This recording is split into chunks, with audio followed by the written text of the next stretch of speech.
This is Ivy Unleashed, a Gold Ivy production.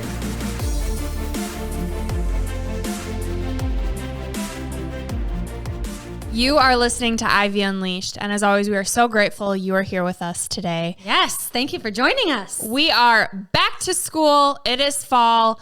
We are getting back into routine, and we're going to talk about something today that is going to help you out. A whole lot. And me too. Because you're working on this right now. Yes, I'm hardcore in this, and I always have this September thing because to me, it's a new season. School's back. I just had a birthday, and it's like kind of this, it's like my new year, I feel like, to be like, okay, what do I really want to work on? And let's do it. And so I do think, you're just better at certain things in certain seasons. In the fall, you're home more, you have more structure, you have more of a schedule than in the summer that's kind of chaotic and running around and stuff. And so I'm trying to give myself grace, and I'm giving you permission to give yourself some grace that we have different seasons where we're a little bit more organized. And we want to help you out with that. Give you some tips, give you some ideas for you to get more organized when it comes to your meal planning. Yes. We know that when we take a little bit of time to plan, it helps our future self out. It makes such a difference, especially when it comes to food and wanting to nourish our body in a way that not only gives us energy, but we feel good about it. And we can make sure we're getting enough quality food. And that takes time and planning and preparation. So that's what we're going to dive into today. Yeah, and we coach people all day about this. And I would say 99% of the time, it's just taking the time to do this. It's just, where's the time for it? Because if it doesn't happen, it doesn't happen. And it's just that simple. And I think really thinking about in your week, where can this happen? And how can I look forward to it? How can I prioritize it? How can I make it a group effort? How can I make it easier on myself? All of those things. Yeah. And the clients that I talk to, specifically with gut healing, right? When it comes to healing your gut, or really any topic when it comes to feeling better, you have to focus on what foods are you putting in your body. You have to take that time out to plan. And meal planning, it is tedious. Prepping is tedious. It's a really hard habit for people to build, but I think it's hard because our ego likes to complicate it. It is not hard. It is very simple. Like Andrea said, it just takes you wanting to take the time to do the damn thing. And we have an episode about like romanticizing your life. This is something you can romanticize. You can make this fun for yourself. You can involve other people, your kids, your partner, your spouse. You can turn on some fun music when you're prepping. You can have a fun little tea or coffee while you're planning. I mean, there's so many things we can do, and we'll get into it so that you look forward to this. And then you celebrate yourself for doing it, because that's part of creating the habit and creating consistency with this. If you keep telling yourself it's tough, it's hard, like Brooke just said, you're not going to want to do it. You're not going to look forward to it. And so that's what I'm doing myself. I'm trying to make my whiteboard all pretty. I'm trying to make my pantry and my fridge clean and pretty, because when things look nice and they're more colorful and vibrant, you pay more attention to them. Yeah. And I think where the misconception comes from and why people think it's hard is because I have to find a new recipe, and then I have to think about the ingredients, and then I have to go shopping for the ingredients. And it costs money. And so I'm going to stop you right there, and I'm going to say stop. It does not need to be that complicated, because what you want to do first is you want to build the fundamentals of it. Just like Alan Stein Jr. talks about, you have to get those basics down first, and then you can add in the variety and the new recipes. I just want you to think about this whole process of carving out a little time to help your future self out, your future self being that self in the week when you're busy. You don't want to think about what you're eating. And so taking this time to schedule in the 3 parts, the first one being the planning, the second one being the shopping, and the third one being the prepping. Some people can cook and have time to cook each day. Other people, they need to do the prepping so that they can just pull it out of the fridge, put it in the oven, the microwave, whatever it may be. So wherever you're at, know that you have to do what works best for you. And the planning piece is the most important piece, and what we're going to dive into today, how to make that easier. So when I started my whole gut health journey, that is still going on to this day, it's a never-ending journey, I had to start meal planning because I had to get specific on what I was eating so that I didn't get to the point during the week where I was exhausted and I was hungry and I would just grab whatever. I already had it made for me, and I knew that I would benefit from doing this process. So now I try and plan my whole week, but I didn't start there. And that's important to note. I started with, okay, just breakfast. What am I going to do? I'm going to do a shake, and here's what's going to be in my shake, and starting there. So break it down into one meal at a time, one day at a time, whatever you need to do so that it doesn't seem overwhelming. So you can start, do it, and then build that momentum to keep going. So right now I do my planning Friday after work. Now it's a habit for me, but in the beginning, I would make it a ritual. I'd romanticize it. And so I would get out my Excel doc. I would grab my blanket. I would grab a cup of coffee, a cup of tea, and just get in the zone and know that if I was super focused for 10 minutes, not even, I could whip it out, right? So this Excel sheet would be your week, Monday through Sunday, each meal. And then if you wanted to do a little bit less than that, so say you're taking into account going out to eat, right? So, okay, I'm going to do 6 breakfasts, 6 lunches, 6 dinners, and then 2 snacks, 1 in between breakfast and lunch, 1 in between lunch and dinner. So laying it out of that template of each meal and then plugging in what those meals look like. From there, creating a grocery list of what I don't have. From there, doing the shopping and then doing the prepping. What I found helpful was to not do it all in the same day because that shit's overwhelming and I don't want to do that. So I would plan on Friday and then I would shop and prep depending on what my weekend looked like, either Saturday or Sunday. I like having my fun days on Saturdays and then Sundays getting organized. So Sunday evening doing the prepping.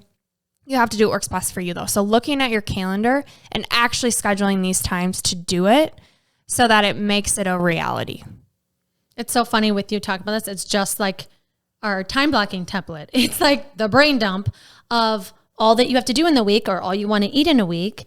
And what's so nice about that, once you plug it into your time blocking template or your meal planning for the week, a lot of those things can be repeated for the following week. So like you're repeating what you did before in some capacity, like, oh, you definitely want a lot of fruits and vegetables as snacks or salads as meals or whatever. So you're going to have a lot of those same go-tos. And then when you want to prevent the burnout, you get that variety, or you're like, I haven't had seafood in a while and I should probably pepper in some salmon, even though it's very expensive right now. Oh my gosh, it's like double the price right now. I know. We have not been eating salmon. But anyway, it's like thinking about, I'm getting bored. And sometimes when you get bored of what you're eating, you kind of stop doing this. You're like, you know what? I want to eat out more. This is boring. Yep. And so I think what you're saying is nice. Once you have that template, you can keep popping in different ideas, different recipes. You can look back and like, what did I do a couple weeks ago? That was a great week for me. I felt like I had a lot of energy. My gut felt good. I felt like I wasn't fatigued. It's slowing down, right? Taking the time to actually do this and knowing that it's going to benefit you. So like any habit, you think about the why and the what and the how comes. So you have to get centered and focused on why are you even doing this? So by meal planning weekly, what is this bringing me? How is this going to help me? Because if you don't think it's going to help you, you're not going to do it. Like it's just that simple. And you have to see the value of it. Right. And I could think of so many reasons, but I think what Brooke's saying is like, you have to decide your why. Right? Like I could sit here and be like, oh my gosh, we save so much money. We sit down as a family more. My kids feel more involved with what they're eating. They're more likely to try new vegetables.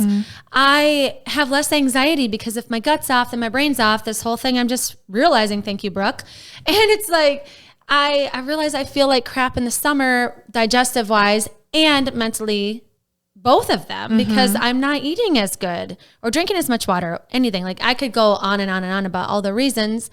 But it also feels good to know, and I think helps build confidence knowing I am being thoughtful about how I am nourishing my body. This one body I have, the energy I want to put into the world, the skin I want to have, what I look like, my workouts will be better. Everything will be more efficient, and your body can heal based off of what you're putting in it. And you have to do it in the right state of mind. And when you just woke up late, you're late for work, you're just grabbing that snack to quick eat breakfast, like you're not in the right state of mind to make the choice that's actually going to nourish you. And so when you're taking this time to prep and plan, you're slowing down, you're being intentional, you're thinking about how do I want to feel and what's going to give me that feeling.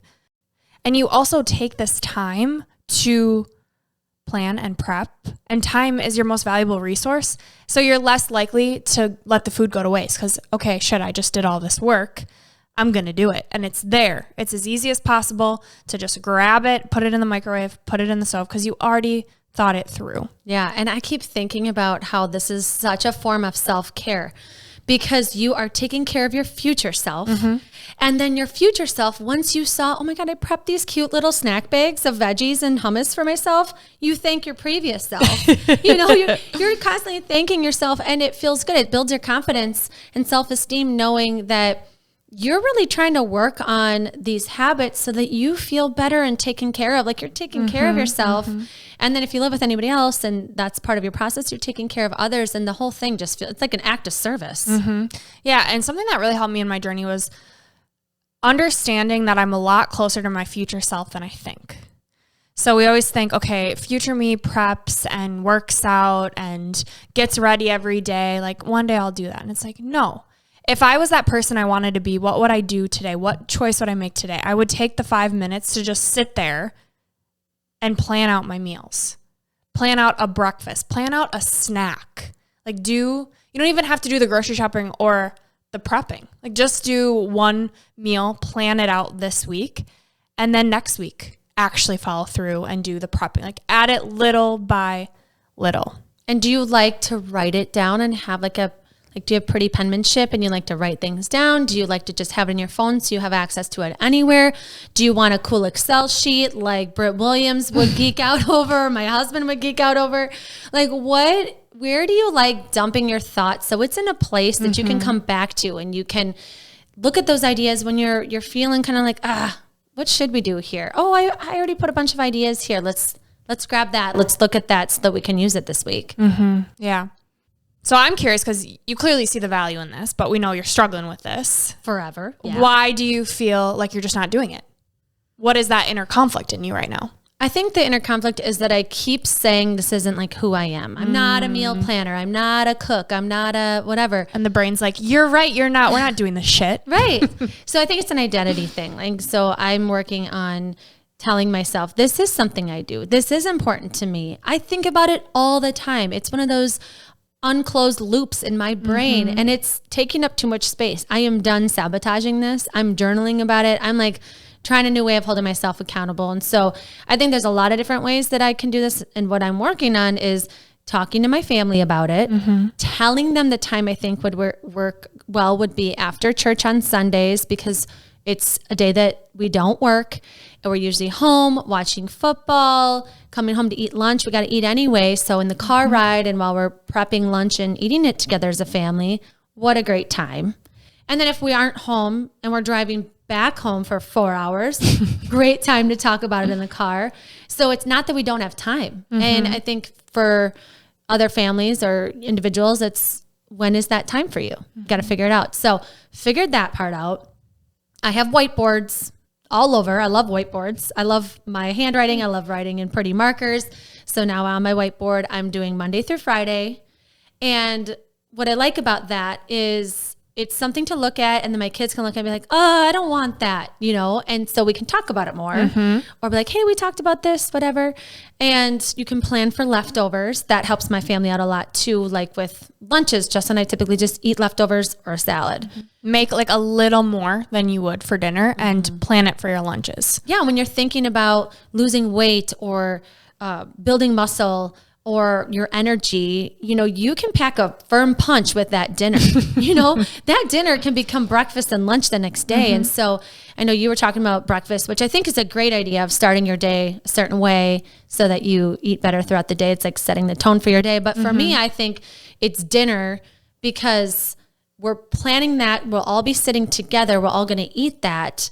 And then if it's super nutritious, Justin throws that food in his eggs in the morning.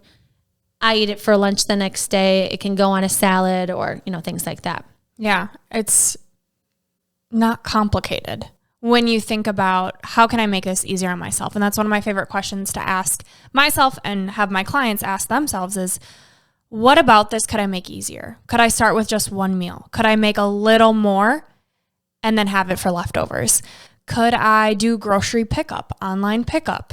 Could I ask my husband to help me? Could I freeze meals so on those days that I am overwhelmed or somebody's sick or we're running one kid to soccer and the other one to dance and coming home at 8 o'clock when we all need a bath, like I have something in the crock pot I could throw in right after school before we head out for 4 hours. So it's like you said, making it easier on yourself. Another thing that I think makes it easier as a parent, and this constant battle of getting them to eat different fruits or vegetables, is getting a veggie tray or a fruit tray from the store that's already prepped for you so you don't have to do all the chopping up, because sometimes that's a barrier, and setting it out for them to have agency over what they are grabbing and them to be exposed to maybe a vegetable that you normally don't cut up, or trying a new dip that might come with it, trying a new fruit that maybe, you know, like I never cut up melon, but like it's delicious and it's in the fruit pack that my kids are able to try. So that makes it easier. This is something my friend Liz and I have done, is we're like, how do we make this easier on ourselves this fall or winter? And we'll have just a day of making freezer meals. So we go to the grocery store, we spend $100 to $200, and we each make like 10 meals. So it's like less than $10 a meal that you put in your freezer for those moments that you just don't want to think. Like what type of things do you make that you can freeze? It's typically like a protein and a veggie mixed together. So it's like butternut squash and chicken, and then you put the seasonings in it too, and then you write on the package with a Sharpie like the instructions, you know, add this much amount of water, this much amount of time. So then also, if somebody's babysitting your kids, they can take over for you. If you're sick and your husband's like, I don't know what she was thinking for this one, you know, like they can do it. Maybe when you cook dinner, you're like, this is a fan favorite. Double your batch and freeze half of it for another night. My sister-in-law, Alicia, does a lot of like meal prepping ahead of time, puts a baked ziti in her freezer for when she's going to be out of town for a week and she's got little kids and wants to make it easier on her spouse, you know? So I think, especially when you're a parent and you're running, people talk to me about this a lot about, I'm constantly eating fast food because it's just easier and it's quick and I don't have to think about it. Also, in Justin and my list of our week, we decided to make life easier on us on Tuesdays because it's a late night for me working. We have activities with kids. Tuesday, takeout. Don't have to think about a meal. And maybe it's not always that. Maybe we feel up to cooking. But deciding like, man, it's always overwhelming. It's always a super late night because we don't get home. So where could we eat that has healthy options? How can we get something like a quick salad from Culver's or, you know, a family favorite? Yeah. I think time is a really poor excuse because you have time for the things that are important to you. If you were sick and you had to eat a certain way to live, you would find the time to do it. And everything you eat is what your cells are made up of. And everything you're putting in your body is how you are feeling. So when you stress the importance of eating food that is going to make you and your family feel good, I feel like there's a little shift of urgency to do it.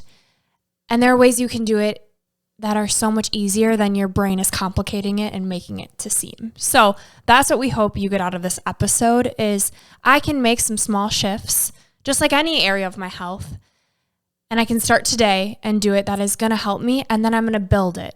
I'm going to build a system that's going to work for me and my family, knowing that every season of life, it's going to be different. Things are going to come up. I'm not going to stick to it. Like that is life. But you have this system that you've built that you can come back to. Same idea of planning your week and your day, planning your meals so that you can set yourself up during the week, you and your family up for success. I think a lot of people listening are young and healthy. And I think a lot of people that are listening have kids that are young and healthy, if you're blessed to be in that boat. But we coach people all day that start coaching because they are not okay. And they have to do these things because their health has made them stop, just like you, right? But I think the importance of what you just said, it's crucial that we set our kids up for success, or we start these habits now so that we don't run into these health crises. Like listen to Dale DeSeno's episode about how he has to eat now that he has cancer. And I'm not saying he got cancer because of how he ate, but he knows now how important his life is. And then what's keeping him alive are these healthy, nutritious foods. And so I don't want to stir up panic about what you're eating because I know it can be overwhelming. But that's why we're talking about to make it less overwhelming, to start from one snack a day or one meal a week, and then continually stack up those habits so that you do pack your week full of nutritious foods. Yeah. And like Andrew said, it's not easy to do, but there is a way you can do it that is way more simple than you think it is. And because it's something that Andrew and I hear day in and day out, and something that has changed my life, and Andrea is working on it with her family, you know, we love to simplify things. And so just like we made the time blocking template, we also made a meal planning template. And so you can find that on the shop page of our website, goldivyhealthco.com/shop. And that's going to include the template and also some more fun tips. We get a lot of questions about what should my meals look like, right? If you're trying to eat a certain way to nourish your body, you think about your macronutrients. So your protein, your healthy carbs, your healthy fats. How do I eat so that I'm satiated and I'm still getting the nutrients I need? And so in the template, if you purchase it, you'll get those tips as well on how to craft your meals. Along with a bunch of other time-saving fun little tips that we'll throw in there because this episode can't be 2 hours long and we have so many more. Yes. All right, now it's time for our 3 gold stars. Number 1, download our meal planning template. goldivyhealthco.com/shop. 2, schedule time into your week to sit down and meal plan. And 3, follow through with your commitment and sit down and actually plan using our meal planning template. You can do this. You got this. I'm telling myself that too. You can. You can. I am. I am doing it. Yes. Way to reframe and police your words. I love it. Okay. Our piece of gold is from none other than Winston Churchill. He is credited with saying, "He who fails to plan is planning to fail." This is Gold Ivy signing off. Listen to your truth and go chase your gold.